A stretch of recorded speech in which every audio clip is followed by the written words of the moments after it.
My brother's wedding planner called. "Your family canceled your invitation but asked to keep the $65,000 deposit you paid." I said, "Cancel the entire wedding?"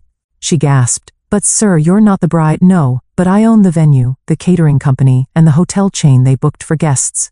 I am Natalie Warren, 34 years old, owner of Sapphire Luxury Hotels and Elite Catering. My brother James and I have always been close, surviving our parents' divorce and building our lives together. When he got engaged, I happily put down $65,000 as a deposit for his dream wedding at my finest venue. Then last week, his wedding planner called with news that shattered my heart. If you are watching this, drop a comment letting me know where you are from, hit that like and subscribe button, and stay for a wedding disaster that taught me the true meaning of family and self-respect. James and I grew up in a modest neighborhood in Boston. He was only 2 years older than me, but he always took his role as big brother seriously. I remember how he would walk me to school every day, holding my hand at crosswalks and making sure the other kids never bullied me. We had that special sibling bond that some people never experience in their lifetime. Our childhood took a sharp turn when our parents divorced. I was 12 and James was 14. The split was messy, full of late-night arguments and slammed doors. Our father, Robert, was a workaholic accountant who rarely made time for family dinners. Our mother, Linda, felt neglected and eventually found companionship elsewhere. Neither of them realized how their separation would impact us. After the divorce was finalized, our parents settled into a Cold War. They communicated only when absolutely necessary, using us as messengers. "Tell your father he is late on the child support again," or "Ask your mother if I can pick you up an hour earlier on Sunday." James and I quickly learned to rely on each other instead of our distracted parents. The financial situation at home became strained. Mom had been a stay-at-home parent and suddenly needed to find work with outdated skills. Dad moved into a small apartment and seemed more interested in his new girlfriend than paying bills on time. By the time I was 16, I was working after school at a local diner. James took a job stocking shelves at the grocery store. We would pool our earnings to buy groceries when Mom was short on cash. "We only have each other," Nat, James would tell me as we counted coins on our bedroom floor. "No matter what happens, I will always have your back." That promise carried us through high school and beyond. When I decided to pursue hospitality management in college, James was my biggest cheerleader.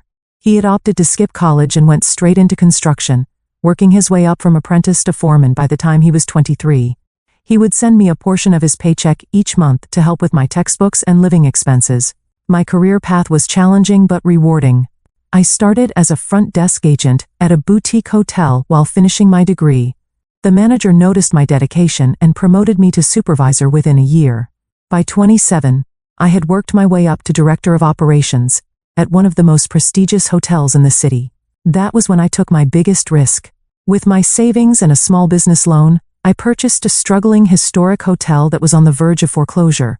The Sapphire Grand had gorgeous architecture but terrible management. I worked 18-hour days for 2 years straight, renovating the property and rebuilding its reputation. James was there every step of the way. He used his construction connections to help me find reliable contractors at fair prices. On weekends, he would come by with his crew to handle small projects free of charge. "Consider it an investment in our future," he would say, with a wink.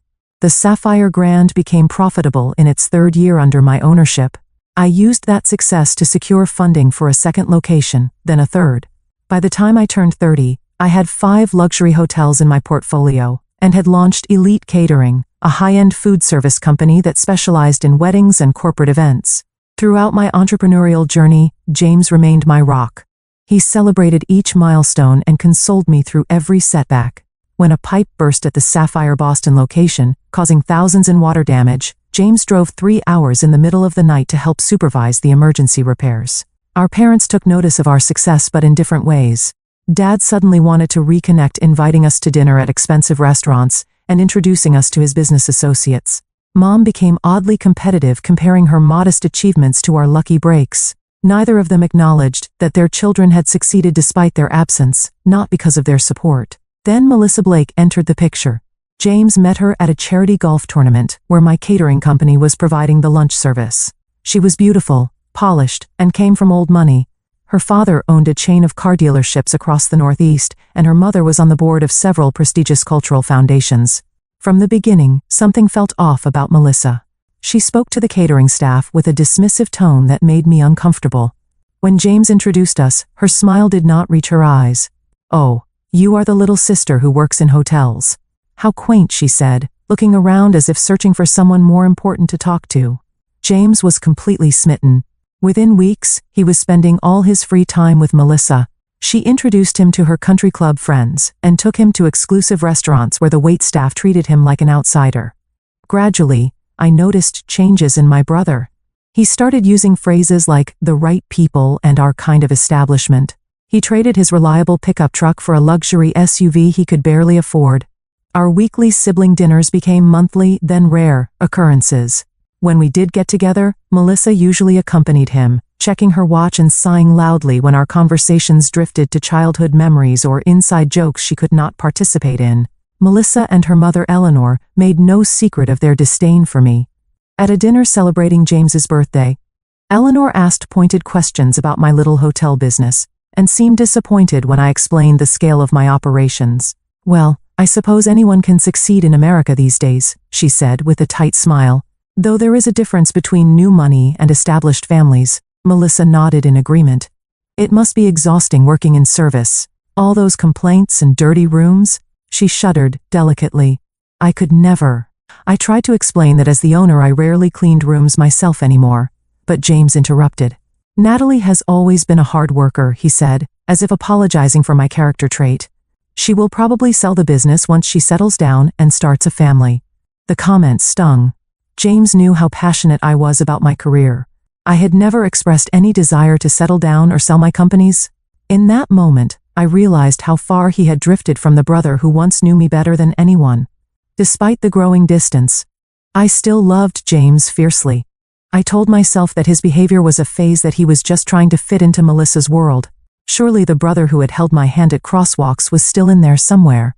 On a crisp autumn evening, James called me with excitement in his voice. She said, "Yes, Nat." Melissa agreed to marry me. His happiness was contagious, and I found myself genuinely thrilled for him, despite my reservations about his fiancée. "That is wonderful news, James. Tell me everything. How did you propose?" I curled up on my sofa, ready to hear the romantic details. James launched into the story of his elaborate proposal at the Blake family's summer home in the Hamptons. He had arranged for a private chef string quartet and thousands of rose petals scattered across the beach. The ring was a 4-carat diamond that had cost him nearly 6 months of savings. "It sounds perfect," I said, ignoring the knot in my stomach. The extravagance seemed unlike the practical brother I had grown up with. "Have you set a date yet?" "Melissa wants a June wedding. Her mother says the best venues book up a year in advance, so we need to start planning immediately." He paused. "There is just one problem. The places Eleanor suggested are either already booked or way beyond our budget." I could hear the stress in his voice. James made a good living as a construction manager, but the Blakes lived in a different financial stratosphere. I knew he was worried about measuring up to their expectations. "What about the Sapphire Grand?" I suggested. "The ballroom can hold 300 guests, and the gardens would be beautiful for a June ceremony." There was silence on the other end of the line. "I do not know, Nat. Melissa has her heart set on the Rosewood or the Peninsula. The Sapphire Grand was just rated above both in Luxury Travel magazine," I pointed out, "and as the owner's brother, you would get preferential booking and significant discounts." After more hesitation, James promised to discuss it with Melissa. 3 days later, he called back. "Melissa will consider the Sapphire Grand, but she wants to see it first, and she is concerned about the catering. Her mother knows several celebrity chefs. Tell her Elite Catering can create any menu she desires," I said, trying to keep the irritation from my voice. "We have 2 Michelin-trained chefs on staff." The tour of the Sapphire Grand was tense. Melissa and Eleanor walked through the grand ballroom with critical eyes, whispering to each other and taking notes. My hotel manager, Anthony, presented our most luxurious wedding package, while I showed them the bridal suite with its panoramic city views. "The space is adequate," Eleanor conceded reluctantly, "but the color scheme is all wrong for Melissa's vision. Would you be willing to reupholster the ballroom chairs and replace the draperies?" I blinked in surprise. "We could certainly add chair covers and decorative elements to match your color palette," I offered. "Complete reupholstery of 200 chairs would be quite costly and unnecessary." Melissa pursed her lips. "Mother, perhaps we should continue looking at the Rosewood." James shot me a pleading look. I recognized that expression from our childhood when he needed me to compromise to keep the peace. With a deep breath, I smiled at my future sister-in-law. Why don't you show me your Pinterest board? I am sure we can find creative solutions to transform the space into exactly what you are envisioning. That concession opened the floodgates. Over the next hour, Melissa detailed her dream wedding, which seemed to have been lifted straight from a royal ceremony. She wanted imported flowers, custom lighting installations, a champagne fountain, and a 10-tier cake. When Anthony discreetly provided a preliminary estimate, James went pale. Even with my owner's discount, the wedding would cost well over $100,000. That was when I made a decision that would change everything. As my gift to you both, I said I would like to cover the venue and catering deposit. $65,000 toward your special day. James's eyes widened. Nat, that is too generous, we cannot accept that. But Melissa and Eleanor exchanged glances. That would be lovely, Melissa said quickly. We accept your generous offer. Even for a successful business owner like myself, $65,000 was a significant amount. It represented the profit from several months of operations. But I told myself it was worth it to support my brother, and perhaps build a bridge with my new extended family. The planning process began immediately. Melissa hired Victoria Hayes, one of the city's most exclusive wedding planners, to coordinate the details. I expected to be included in the major decisions given my financial contribution and ownership of the venue, but I quickly discovered I was mistaken. Melissa scheduled tastings with my catering team without inviting me. Victoria sent emails about architectural changes to the ballroom, without copying me on the correspondence. When I asked James about being excluded, he seemed uncomfortable. Melissa just wants to make sure everything is perfect, he explained. She feels there might be a conflict of interest if you are too involved, since it is your business. I swallowed my hurt feelings and tried to respect their process. However, the situation became increasingly difficult as Melissa and Eleanor made demanding and often unreasonable requests. They insisted that my staff remove a historic chandelier from the ballroom because it did not match Melissa's color scheme. They demanded that the kitchen create 15 different sample menus before making a selection. They scheduled appointments with my already overworked venue coordinator at odd hours, often canceling at the last minute. Through it all, I maintained my professionalism. I wanted this wedding to be perfect for James, even if it meant tolerating Melissa's bridezilla behavior. My staff loyal to me did their best to accommodate the endless demands, though I could see the strain in their faces. You are a saint, Anthony told me, after a particularly difficult meeting with Eleanor. If she were not your future family, I would have shown her the door weeks ago.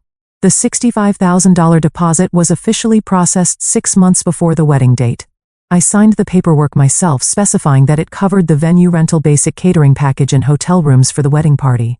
Additional costs for upgrades, special requests, and guest accommodations would be billed separately. As the wedding date approached, I expected to receive my formal invitation. When the 3-month mark passed with no envelope in my mailbox, I casually mentioned it to James during one of our increasingly rare phone conversations. Oh, the invitations went out last week, he said vaguely. Melissa handled the guest list. I am sure yours is on the way. Another month passed. No invitation arrived. I told myself there must have been a mix-up with the mail, or that perhaps they assumed I did not need a formal invitation since I was so closely involved with the venue. Still, a sense of unease began to grow in the pit of my stomach. The first truly alarming sign came when my cousin Dana called to thank me for her invitation to James's wedding. The invitation is gorgeous, she gushed. That gold foil embossing must have cost a fortune, and the handwritten note from Melissa was such a nice touch. My heart sank. I had received neither an invitation nor a handwritten note. When I checked with other family members, I discovered they had all received their invitations weeks ago. That evening, I called James directly. Is there something I should know about the wedding, I asked, trying to keep my voice steady. Everyone else seems to have received their invitations. There was a long pause on the other end of the line. Melissa has been handling the guest list, he said finally. I will check with her and get back to you. 3 days later, I still had not heard from him. I decided to take a more direct approach and texted him. Need to finalize my attendance details for your wedding? Should I bring a +1? What color dress would coordinate with the wedding party? His response was vague and evasive. Still working out some details. We'll let you know soon. Around the same time, I noticed other concerning patterns. The bridal shower had apparently happened the previous weekend, but I had not been invited. Photos appeared on social media showing James, Melissa, and both families at what looked like an engagement photo shoot in the botanical gardens. Again, I had not been included, or even informed. During a routine check-in with my hotel staff about the wedding arrangements, I learned that Melissa had requested a meeting to review the seating chart for the reception. Curious, I asked to see a copy. My name was nowhere to be found. There must be a mistake, I told my events coordinator. I am the groom's sister. She looked uncomfortable. Miss Blake was very specific about the seating arrangements. She personally reviewed each name multiple times. The situation came to a head when our parents organized a family dinner 1 month before the wedding. It was the first time in years that both my mother and father would be in the same room, a testament to the significance of James's marriage. The dinner was held at an upscale restaurant downtown with James, Melissa, both sets of parents, and me in attendance. From the moment we sat down, the tension was palpable. Melissa kept whispering to her mother and shooting glances in my direction. When the conversation turned to wedding details, they spoke in vague terms, changing the subject whenever I asked specific questions. During the main course, Eleanor made a comment that sent a chill down my spine. "It is so important to have the right atmosphere at a wedding," she said, swirling her wine glass. "The proper guests, the right connections. A wedding is not just a celebration. It is a statement about your place in society." Melissa nodded in agreement. "Some people simply do not understand the social implications of a high-profile event," she added, looking directly at me. "Running hotels is one thing, but appreciating true elegance is quite another." My father, never particularly perceptive about social dynamics, laughed uncomfortably. "Natalie understands elegance just fine. Her hotels are top-rated in the luxury category." Eleanor's smile did not reach her eyes. "Yes, but there is a difference between serving the elite and being one of them. Is there not?" The implication was clear. In their eyes, I was the help, not a social equal. I looked at James, expecting him to defend me, but he was studying his plate, intently avoiding eye contact. My mother, perhaps sensing my distress, attempted to change the subject. "Natalie has been so generous with her contribution to the wedding. The venue looks absolutely stunning." Melissa's response was swift and cutting. "Yes, the financial arrangement has been helpful, though we have had to make substantial upgrades to bring the space up to standard." I felt as if I had been slapped. My flagship hotel, the jewel of my business empire, was being described as substandard by a woman who had never worked a day in her life. "The Sapphire Grand is a 5-star establishment," I said evenly. "We host diplomats, celebrities, and yes, society weddings on a regular basis." "Of course you do, dear Eleanor," patted my hand condescendingly. "And we appreciate your establishment's effort to accommodate our vision." After dinner, I tried to speak with James privately, but Melissa intercepted us. "James, darling, we need to discuss the rehearsal dinner with Daddy," she said, pulling him away. The look she gave me was triumphant, almost smug. Later that week, I received a disturbing message from a friend who worked at the country club where Melissa was a member. She had overheard Melissa laughing with her bridesmaids about the hotel girl, who thought she was invited to the wedding. "She actually thinks she will be sitting at the family table," Melissa had reportedly said, "as if we would want someone like her front and center in the photos. But we need to keep her happy until the big day since she controls the venue." Another bridesmaid had asked, "What about the money she contributed? $65,000 is a lot to take without including her." Melissa's response chilled me.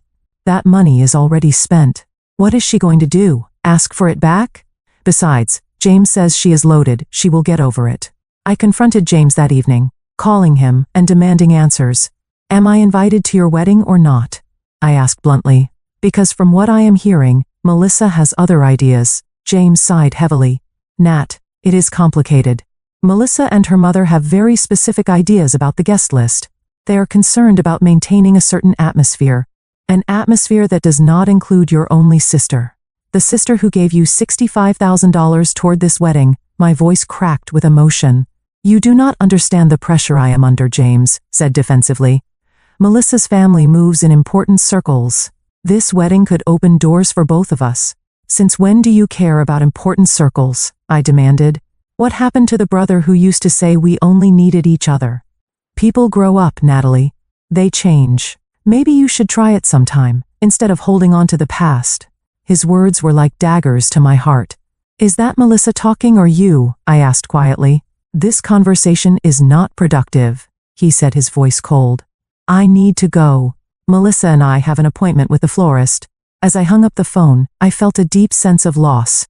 The brother I had known and loved my entire life was slipping away, replaced by someone I barely recognized.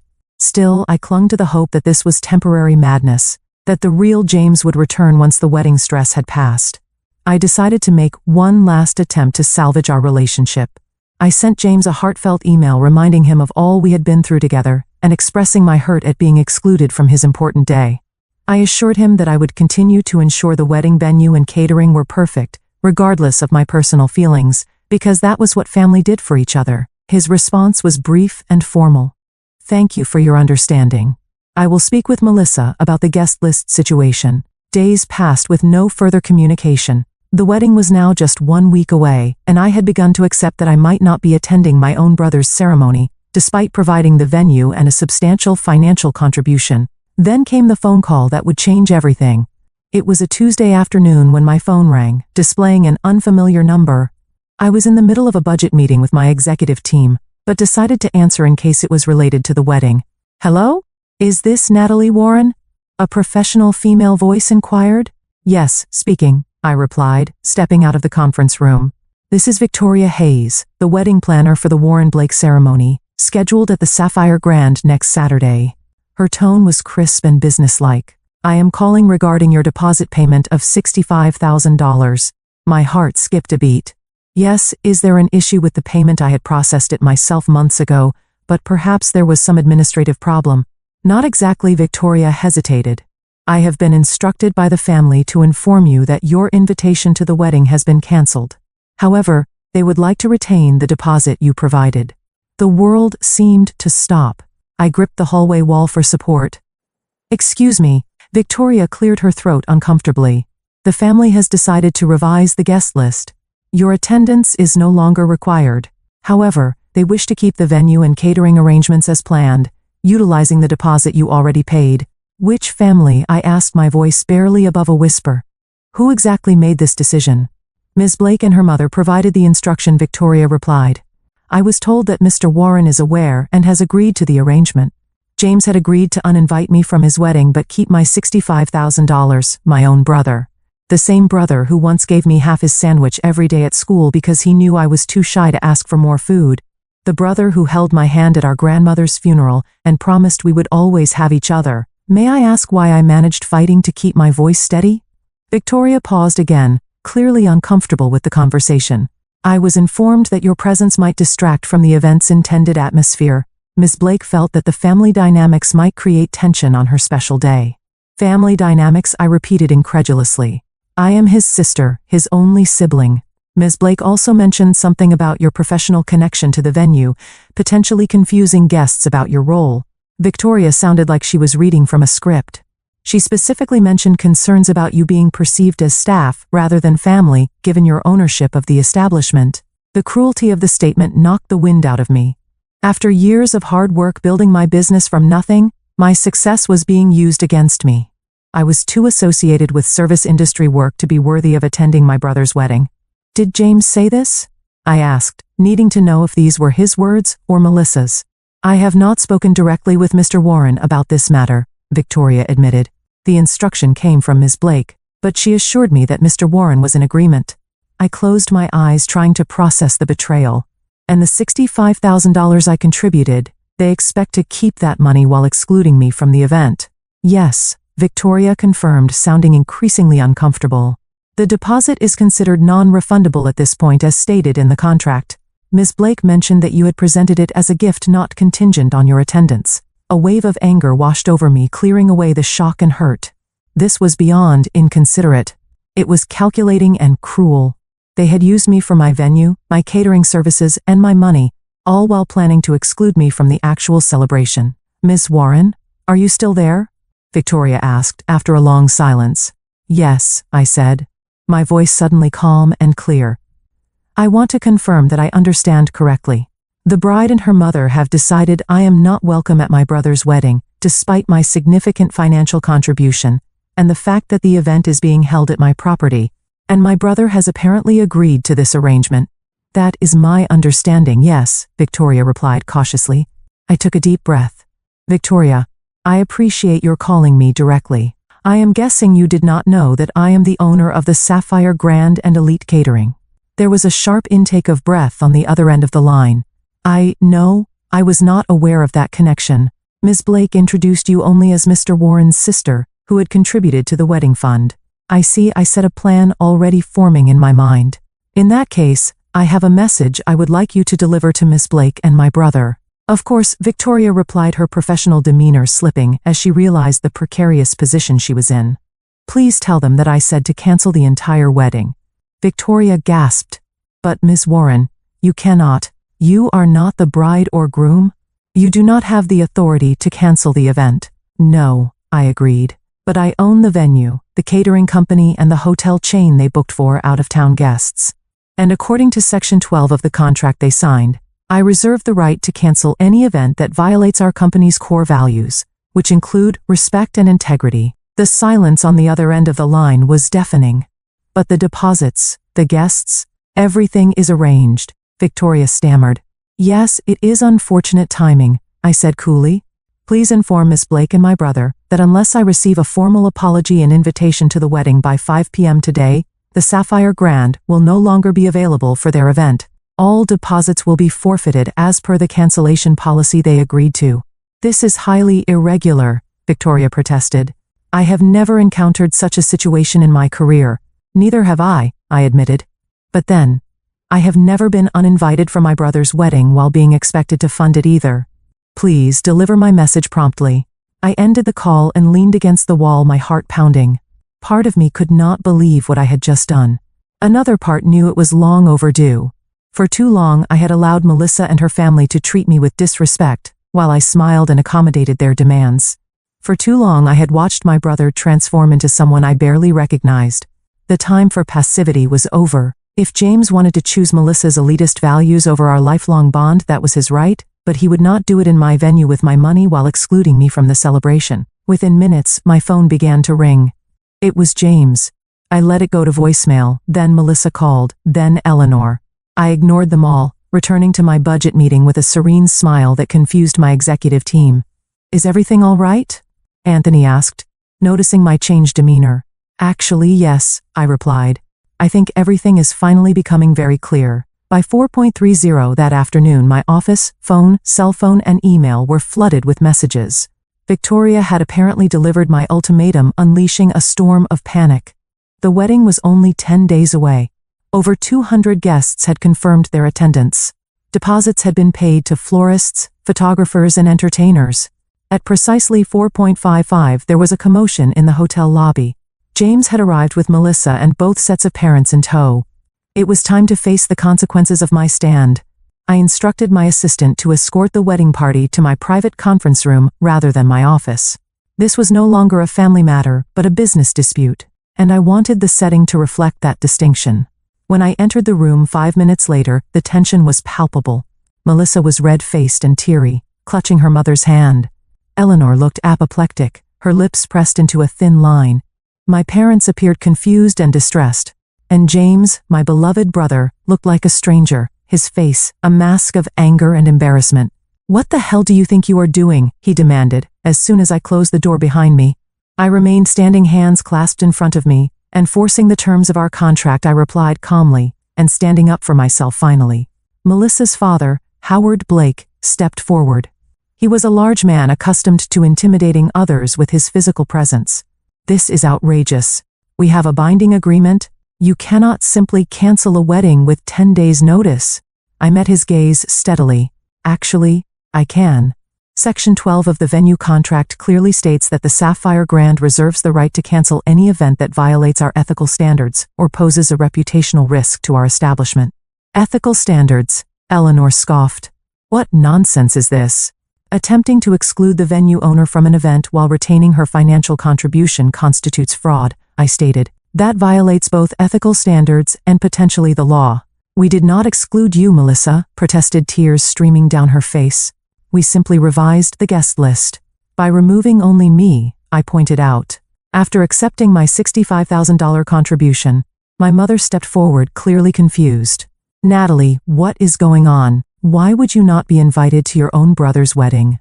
I looked at James, giving him the opportunity to explain. He avoided my gaze, staring at the carpet.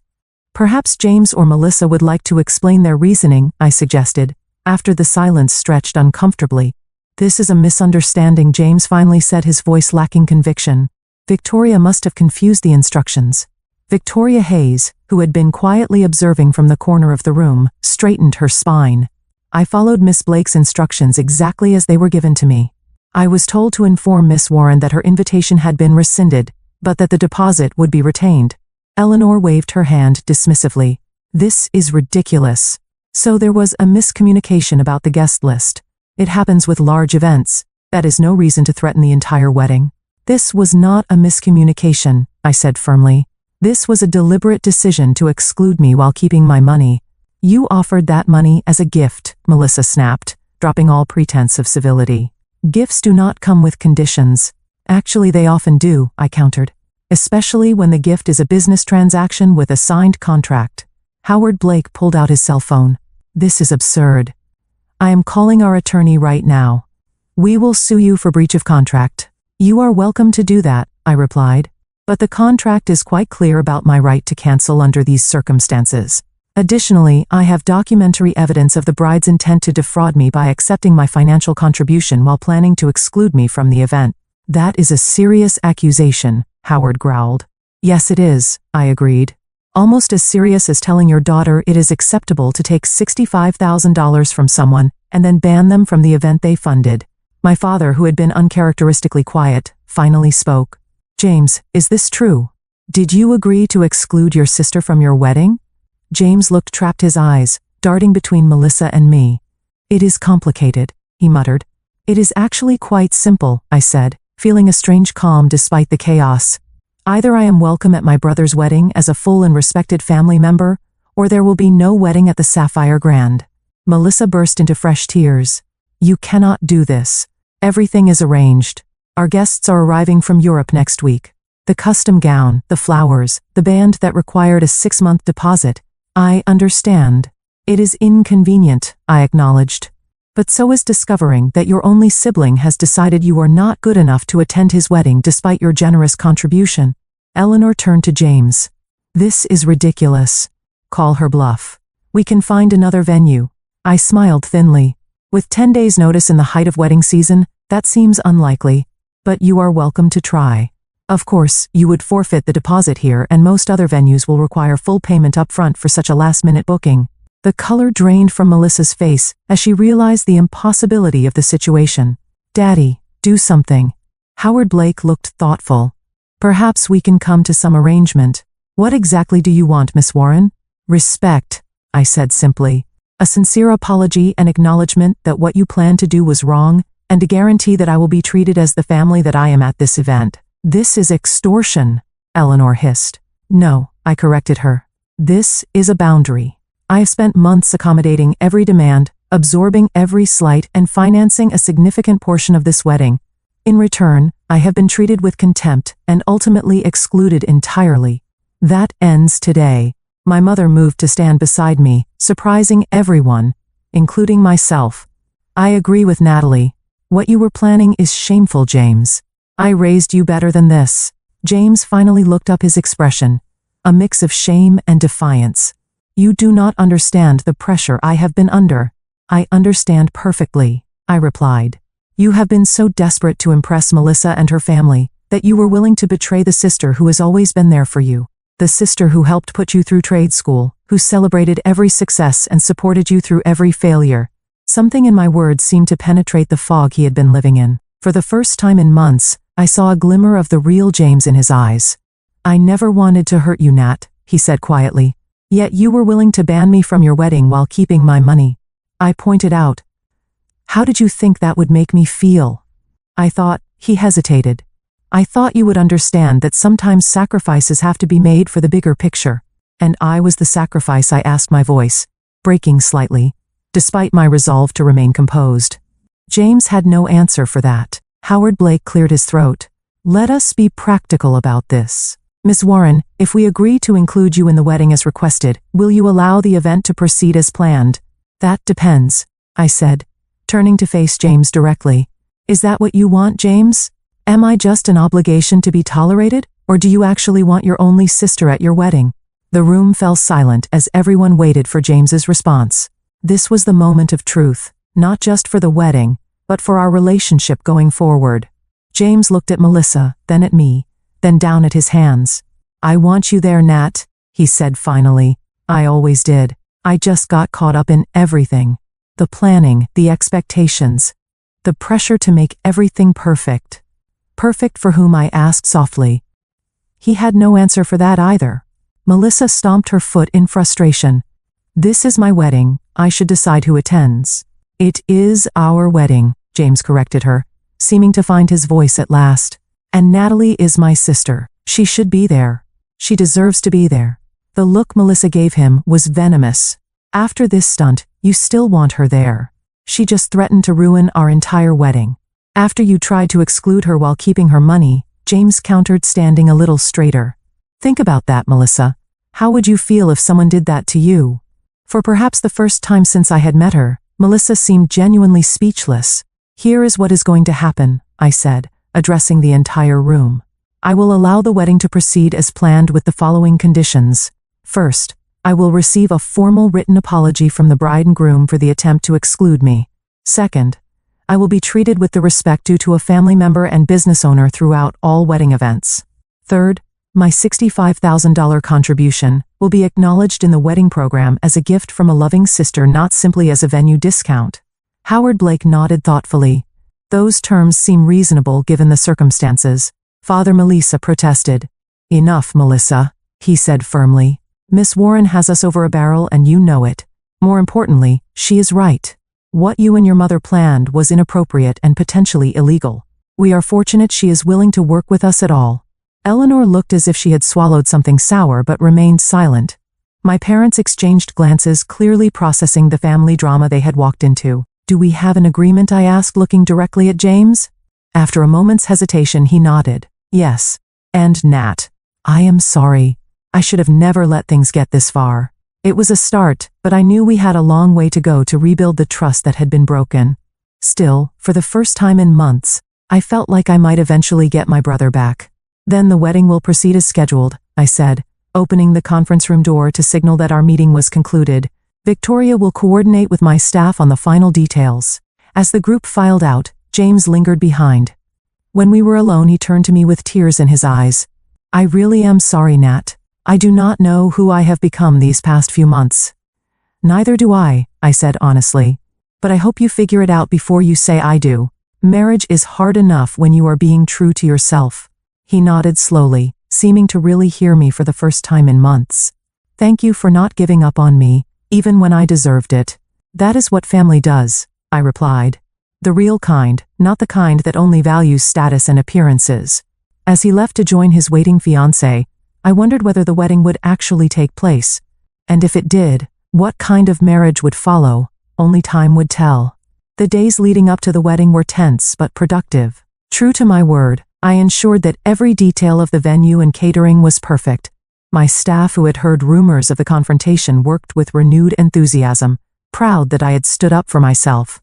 Victoria Hayes proved to be surprisingly diplomatic once the initial shock had worn off. She had clearly gained a new respect for me after learning about my ownership of the Sapphire properties and witnessing my handling of the situation. I must apologize for my part in this mess, she told me, as we reviewed the final seating chart. Had I known who you were from the beginning, I would have never agreed to make that call. You were doing your job based on the information you had, I assured her. Though in the future, you might want to question clients who ask you to exclude immediate family members while keeping their money. Victoria winced. Lesson learned, believe me. As promised, I received a formal written apology from James and Melissa. James's portion seemed heartfelt and genuinely remorseful. Melissa's contribution was stiff and clearly coached by her father's legal team, but it met the technical requirements of our agreement. The rehearsal dinner held 2 nights before the wedding was my first real test. As I entered the restaurant's private dining room, conversations hushed and all eyes turned to me. I held my head high, wearing a designer dress that struck the perfect balance between elegant and confident. James immediately came to greet me, kissing my cheek and leading me to a seat of honor near the head table. Melissa remained seated, offering only a tight smile that did not reach her eyes. Eleanor Blake made a point of avoiding me entirely, while Howard surprised me by approaching with an unexpected olive branch. Miss Warren, he said, extending his hand. I want to personally apologize for the unpleasantness earlier this week. In business, I have always valued directness and integrity. You displayed both, and I respect that. I accepted his handshake. Thank you, Mr. Blake. I appreciate your understanding. Howard, please, he insisted. We are about to be family, after all. Throughout the evening, I noticed James watching Melissa with an increasingly thoughtful expression. She was in full bride mode, accepting compliments and directing conversations with practiced charm. But whenever the attention was elsewhere, her smile would slip and she would whisper sharp instructions to the waitstaff, or shoot irritated glances at guests who failed to follow her conversational lead. After dinner, James found me on the restaurant's terrace, where I had stepped out for a moment of peace. You look beautiful tonight, Nat, he said, joining me at the railing. Thank you. It is a lovely evening. He nodded, staring out at the city lights. Do you remember when we used to sit on the fire escape of Mom's apartment and plan our futures? I smiled at the memory. You were going to build skyscrapers, and I was going to own a small bed and breakfast with a garden. Life turned out differently than we expected, he mused. Better in some ways, I said. Though I still might get that garden someday. We stood in comfortable silence for a moment, the first we had shared in months. I keep thinking about what you said, James finally admitted. About being true to myself. I waited, giving him space to continue. I do not know if I am, he said softly. Everything happened so fast with Melissa. She was beautiful, sophisticated, connected, dating her. Felt like being admitted to an exclusive club I never knew existed. And now, I prompted gently. He sighed heavily. Now I am standing on a terrace with my sister, hiding from my own rehearsal dinner, wondering if I am making the biggest mistake of my life. My heart ached for him, but I knew this was his decision to make. Cold feet are normal before a wedding. This feels like more than cold feet, he confessed. The way she and her mother treated you? It opened my eyes to things I have been ignoring. The way she speaks to servers when she thinks no one important is watching. The comments she makes about my friends from the construction company. The constant pressure to improve myself by changing everything about who I am. Those are valid concerns I acknowledged carefully. But the wedding is in 2 days, he continued, running a hand through his hair. Everything is paid for. Guests are arriving from all over. Canceling now would be a disaster. More of a disaster than a divorce in a year or 5 years, or 10 years with children involved, I asked softly. Before he could respond, Melissa's voice rang out from the doorway. There you are. Everyone is asking where you disappeared to. The mask slipped back into place as James turned to his fiancée with a practiced smile. Just getting some air with Natalie, we will be right in. Melissa's eyes narrowed slightly as she looked between us. Do not be too long. The Harringtons are about to leave and they came all the way from London. After she retreated inside, James gave me an apologetic look. I should go. Of course, I said, touching his arm gently. But James, whatever you decide, I will support you. That is what real family does. The day of the wedding arrived with perfect June weather. The Sapphire Grand had been transformed into a floral wonderland with white roses and orchids adorning every surface. The ballroom gleamed with candlelight and crystal exactly as Melissa had envisioned. As a family member, rather than just the venue owner, I was seated in the front row for the ceremony. Eleanor Blake made her displeasure known with pointed glares, but Howard nodded respectfully when our eyes met. The music began, and the procession started. James stood at the altar, looking handsome in his tuxedo, but noticeably tense. As the bridal march played, and Melissa appeared at the back of the hall on her father's arm, a collective gasp rose from the guests. She was undeniably stunning in a custom gown that probably cost more than most people's cars. The ceremony proceeded according to plan until the minister reached the pivotal question. If anyone can show just cause why this couple cannot lawfully be joined together in matrimony, let them speak now or forever hold their peace. In the brief silence that followed, James looked directly at me. Our eyes locked, and I saw something shift in his expression. A clarity, a decision, a return to himself. I have something to say, he announced, his voice steady. The crowd murmured in shock. Melissa froze beside him, her bouquet trembling in her grip. James, the minister, prompted uncertainly. I cannot do this, James said loud enough for everyone to hear. Not like this. Not when I am not being true to myself or to the values my sister and I were raised with. Gasps and whispers rippled through the audience. Melissa's face contorted with rage and embarrassment. "What are you doing?" she hissed. James turned to face her directly. "I am sorry, Melissa. You are beautiful and accomplished, and you will make someone very happy someday. But that someone is not me. I have been trying to become someone I am not to fit into your world, and in the process I nearly lost the person who has always been there for me." He looked at me again, and I saw my brother, my real brother, in his eyes once more. "This wedding is cancelled," he announced to the stunned crowd. "I apologize for the inconvenience, and thank you all for coming." What followed was chaos. Melissa collapsed into her mother's arms, wailing dramatically. Eleanor shouted about lawsuits and ruined reputations. Howard Blake surprisingly remained calm, directing his attention to managing his wife and daughter's reactions rather than threatening James. My brother walked straight to me, took my hand, and led me out of the ballroom away from the uproar. In the quiet of my office, he finally broke down. "I cannot believe I just did that," he said, half laughing, half crying. "Did you see their faces?" "I did," I confirmed, handing him a glass of water. "That was quite an exit. I am going to pay for it financially and socially," he acknowledged. But the moment the minister asked that question, I knew I could not go through with it. All I could think about was how Melissa and her mother treated you, how they were willing to exclude you while taking your money. And I realized that if I married her, I would be endorsing that behavior. I would be becoming one of them. "What will you do now?" I asked. He shrugged, looking suddenly lighter despite the circumstances. "Go back to my apartment, return to work, start over. It will be embarrassing for a while, but at least I will be living authentically." I squeezed his hand. "I am proud of you, James. That took real courage." "I learned it from my little sister," he said with a warm smile. "The hotel girl who built an empire while staying true to herself." In the following days, James faced the fallout from his decision. The Blakes demanded repayment for their portion of the wedding expenses, which he agreed to handle over time. Some of Melissa's society friends spread unkind rumors about him, but his true friends stood by his side. As for me, I had my brother back, and that was worth more than any business deal or social connection. The Sapphire Grand suffered no lasting damage to its reputation. In fact, Victoria Hayes later told me that my handling of the situation had earned respect in professional circles. "Everyone knows the Blakes can be difficult clients," she confided. "The fact that you stood your ground while maintaining professionalism has only enhanced your standing." 1 month after the non-wedding, James and I resumed our tradition of Sunday brunches, something we had not done since Melissa entered the picture. As we shared pancakes and coffee, he looked more like himself than he had in years. "I got a call from Eleanor Blake yesterday," he mentioned casually. "She wanted to let me know that Melissa is dating a hedge fund manager now. Apparently, they met at a charity gala 2 weeks after our wedding was supposed to happen." "That was fast," I remarked. James laughed. "I am not surprised. I think I was always more of an accessory than a partner to her. The successful contractor with the rugged good looks who could be molded into an acceptable society husband. And now I am dating someone new too," he admitted with a sheepish smile. "Remember Sarah from the city planning office? We always got along when I was submitting permits.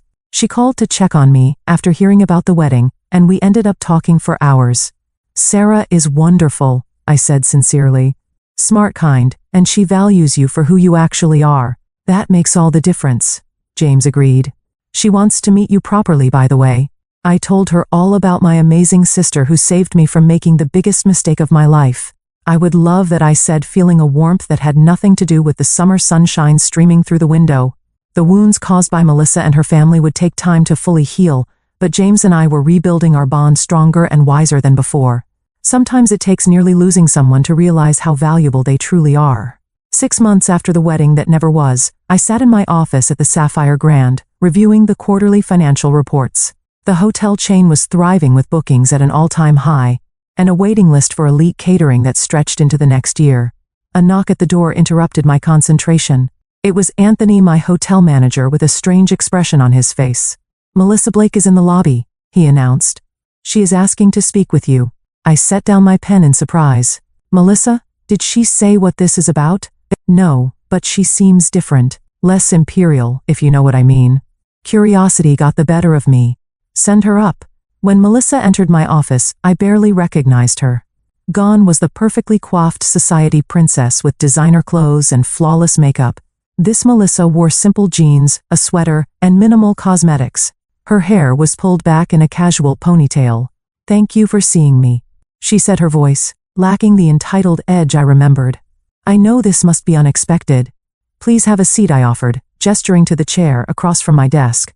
"What can I do for you?" Melissa sat down, folding her hands nervously in her lap. "I came to apologize. Properly this time, not with some lawyer-drafted statement." I raised an eyebrow but remained silent, waiting for her to continue. "What I did to you was inexcusable," she admitted. "Trying to exclude you from James's wedding while keeping your money was not just rude, it was cruel and potentially criminal. I was so caught up in creating the perfect society wedding that I lost sight of basic human decency." "What brought on this revelation?" I asked, genuinely curious. She sighed. "After James left me at the altar, I was angry and humiliated. I blamed everyone but myself. I quickly started dating Curtis, a hedge fund manager. My mother introduced me to thinking I could just replace James and move on." "I heard about that," I acknowledged.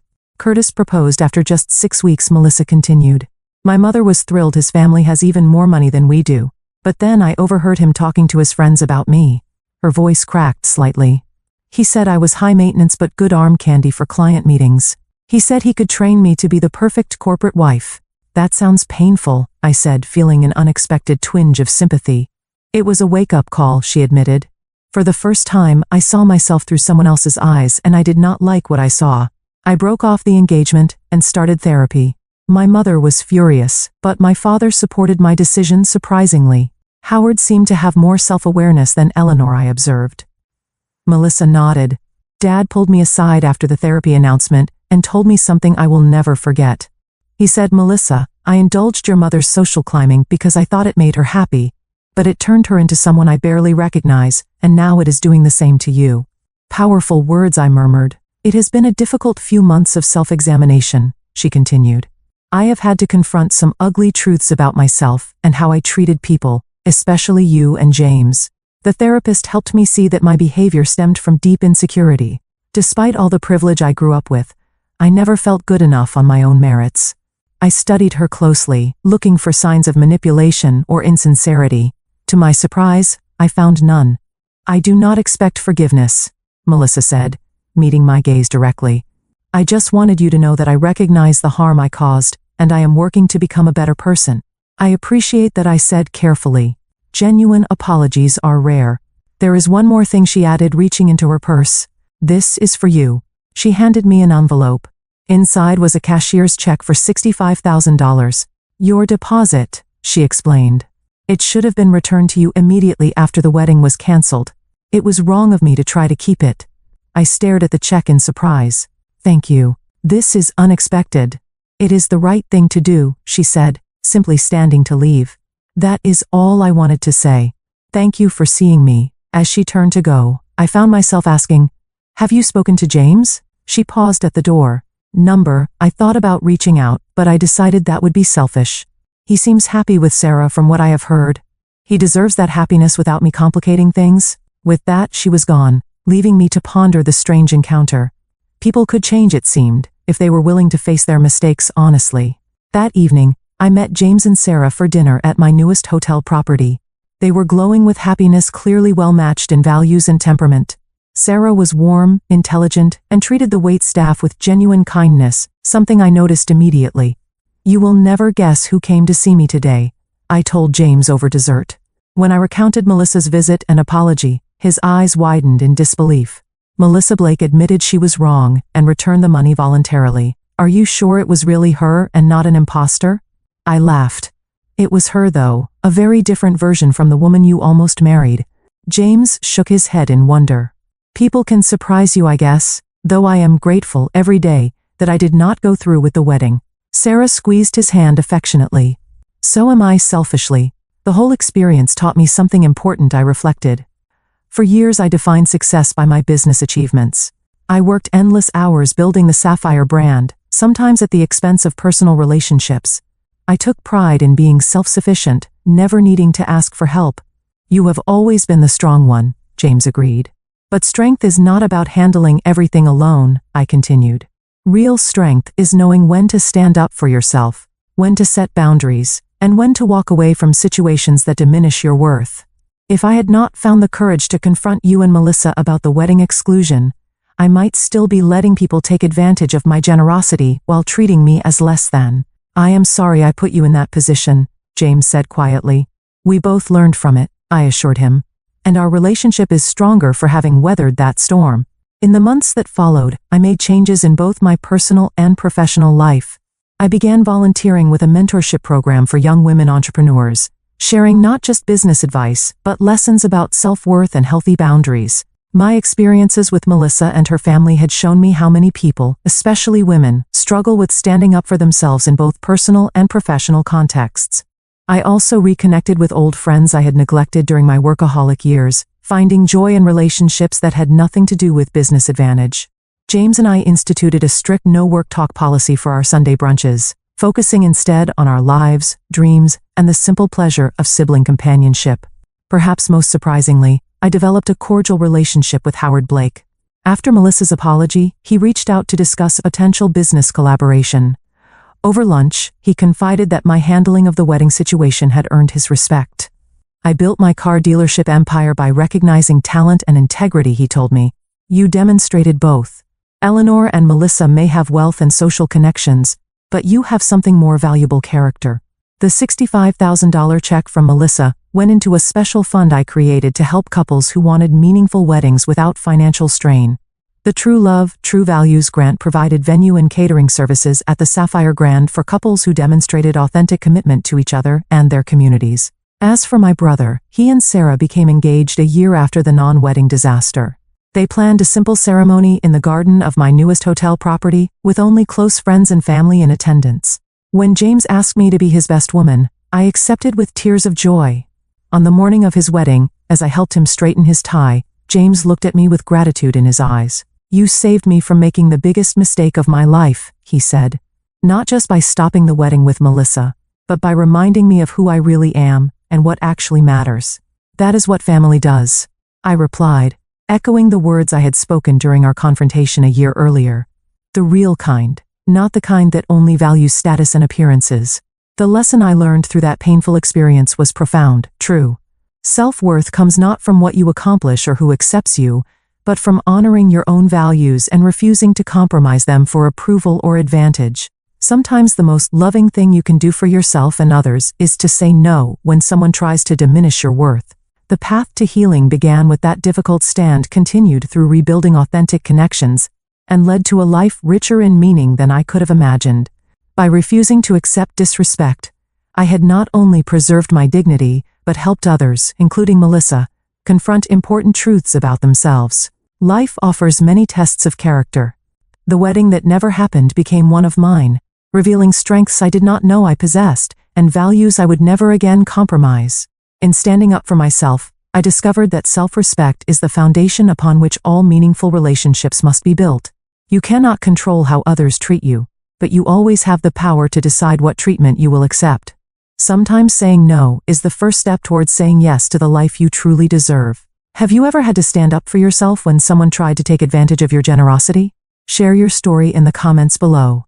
And if this resonated with you, please hit the like button, subscribe to hear more life lessons, and share with someone who might need this reminder of their own worth.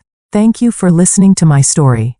And remember, your value is not determined by those who fail to see it,